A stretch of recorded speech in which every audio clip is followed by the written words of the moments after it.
En fait, l'approche bilatérale dans cette démarche de l'accord qui sera signé aux États-Unis laisse à désirer. Laisse à désirer dans le sens qu'on veut nous faire croire que les conflits que nous vivons aujourd'hui dans notre pays, il n'y a que l'acteur majeur qui est le Rwanda. Et pourtant, sur notre territoire, il n'y a pas que l'armée rwandaise qui est là. Il y a l'armée burundaise, il y a l'armée ougandaise. Mais peut-être que les autres se cachent quand même derrière, mais le Rwanda s'en cache, effectivement. Et tout ce monde-là, ils sont actifs dans les combats, dans la guerre que nous avons dans notre pays. L'approche multilatérale était une bonne approche telle que nous l'avions proposée avec l'organisation d'une conférence internationale sur la paix en RDC. Cette conférence-là pouvait faire en sorte que tous les acteurs majeurs du conflit soient sur la table. Le Rwanda n'est qu'un proxy téléguidé, utilisé par les impérialistes en fait d'avoir une mainmise sur nos richesses. Ouais.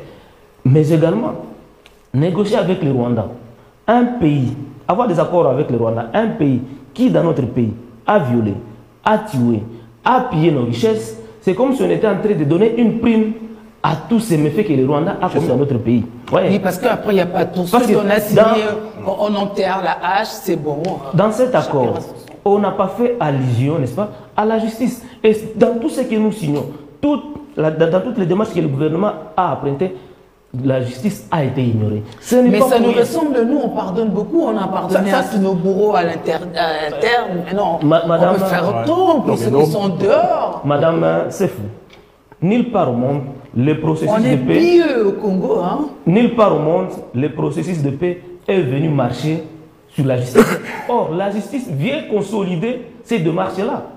Je vais vous donner quelques exemples. À Kosovo, après la guerre de Kosovo, il y a eu un tribunal pénal qui a été un tribunal pénal international qui a été installé. Ouais. Ça a jugé tous les, malgré le dialogue, malgré les accords, ça a permis à ce que tous ceux qui ont participé à des crimes d'être jugés. Et cela a consolidé la paix. Quand vous allez plus proche ici au Rwanda, le tribunal pénal international a été établi à Arusha, même en Yougoslavie. Mais dans notre pays... Même aujourd'hui, l'Union européenne, hier, le Conseil de l'Europe a pris la décision de créer un tribunal pénal pour juger dans notre pays, on a ignoré ça. Ça, c'est une erreur. Ouais. L'accord, par exemple... C'est une erreur, c'est nous qui... C'est nous qui... Maître Okito a parlé de la résolution 2773. Ouais. Moi, je considère cette résolution comme une manne pour la RDC. On devrait s'accrocher sur cette résolution-là. Ouais. Parce que tous ceux qui vont signer avec le Rwanda, ça constitue l'économie de cette résolution-là. Et vous avez vu Bintou Keïta aller dire directement à Nanga de libérer les zones occupées. Il a demandé à ce que le militaire rwandais qui sont sur notre territoire de quitter, de libérer notre territoire. Il a demandé à ce que toutes les administrations parallèles montées par Nanga soient démantelées.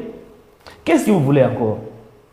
Qu'est-ce que vous voulez? Mais nous, on s'éloigne de cette résolution-là pour aller négocier avec le Rwanda. Ah oui, ça se complète pas. Ça, c'est une faiblesse. Le Conseil on parle aujourd'hui de l'intégration avec le Rwanda. Maman, on ne crée rien. La CPGL existe. Parce que cet accord vient marcher encore sur les accords du CPGL. À Bukavu, il y a une société qu'on appelle Société internationale d'électricité pour les Grands Lacs. Cette société-là est installée sur la rivière Ruzizi qui produit l'électricité pour le Rwanda, le Burundi et la RDC. Quelle intégration que vous voulez? Les richesses que nous avons au Congo doivent d'abord profiter aux Congolais et aux générations futures avant de profiter le monde. Et cette conférence... c'est vrai, on veut bien partager, mais pas quand même à notre péril. Parce que nous, on ne mange pas que les autres... Docteur Denis Mukwege, quand il dit au gouvernement d'organiser une conférence internationale sur la paix en RDC, c'est pour que nous arrivions à revitaliser l'accord cadre d'Addis Abeba. Parce que tout ce qu'on a signé comme accord depuis Goma en 2021 jusqu'à aujourd'hui, c'est répertorié dans cet accord-là. Mais à ce qui nous concerne, nous, la RDC, notre parti qui allait dans le sens d'améliorer le climat des affaires dans notre pays, établir l'autorité de l'État sur toute l'étendue du territoire, n'est-ce pas? Travailler sur les réformes institutionnelles, combattre l'injustice, mettre en place la justice traditionnelle, on s'en est écarté. Dans cet accord d'Addis Abeba, les Rwandais et d'autres pays ont signé de respecter la souveraineté et l'intégrité de notre pays. Mais cet accord ici, qu'on veut signer, ça vient violer l'intégrité de notre territoire. Lorsque les officiers américains viennent, parce qu'ils ne viendront pas au Congo, quand ils viendront pour exploiter, qui seront en train de sécuriser ces zones-là? Ça ne sera pas l'armée congolaise, ça ne sera pas la police, ça ne sera pas la police congolaise. C'est une force étrangère qui viendra, une société étrangère dont sa réputation a une mauvaise réputation sur le plan international dans le cadre des violations, j'ai fini, dans le cadre des violations des droits de l'homme. C'est cette société-là qui viendra, qui sera installée. Ça veut dire que ces zones-là, nous allons perdre les contrôles de toutes ces zones-là où les minerais seront exploités. Ça, c'est l'intégrité qui est mise en jeu.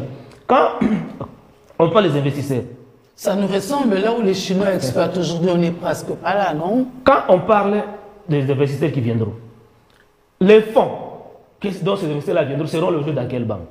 Parce que nous, la RDC, nous n'avons pas de banque. Même la Banque centrale laisse aujourd'hui à désirer. Parce que pour certaines voies, c'est un vecteur qui facilite aujourd'hui les détournements.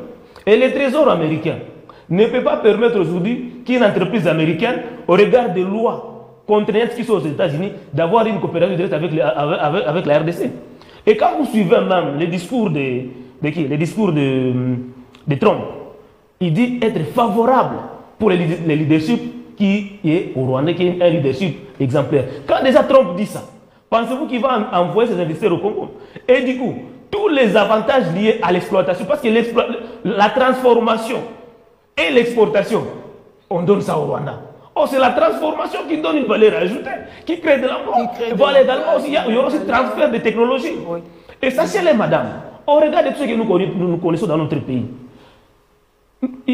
en fait, nous alimentons le Rwanda. Tout ce qu'il y a comme formation et éducation au Rwanda, le système de santé au Rwanda, c'est tenu par des Congolais. Les professeurs à l'école secondaire, les grands médecins sont des Congolais. Parce qu'au Congo, il n'y a pas de débouchés. Et c'est cette vision-là qu'on veut encore consolider pour les Rwandais. Du coup, les Rwandais deviennent de plus en plus forts par rapport à nous.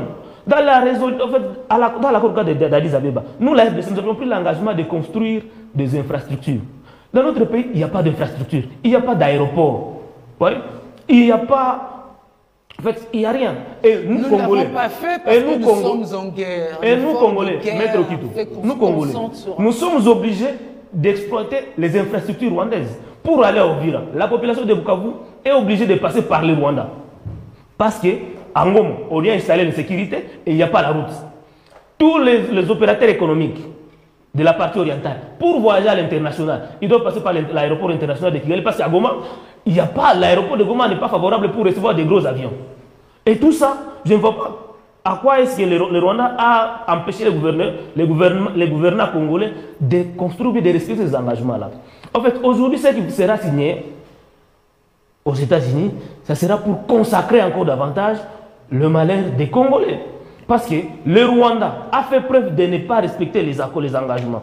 Mais mon seul espoir est que le gouvernement congolais ne respecte pas ses engagements. J'espère que ces engagements ici qui vont prendre aux États-Unis ne seront pas respectés. Parce que ce qui est signé, ce qui sera signé aux États-Unis, c'est ce qui a été signé en 2021 entre le gouvernement congolais et le gouvernement rwandais encore. Mais là, aujourd'hui, le Rwanda vient de gagner un témoin de taille, qui est les États-Unis, qui risque de contraindre la RDC à respecter ses engagements. Vouloir réduire, je l'ai dit, le conflit que nous vivons aujourd'hui entre le Rwanda et la RDC, c'est ignorer, c'est mal diagnostiquer les conflits que nous avons. Or, quand le diagnostic est mal fait, on ne peut jamais trouver solution à la maladie dont un patient souffre. Moi, je voulais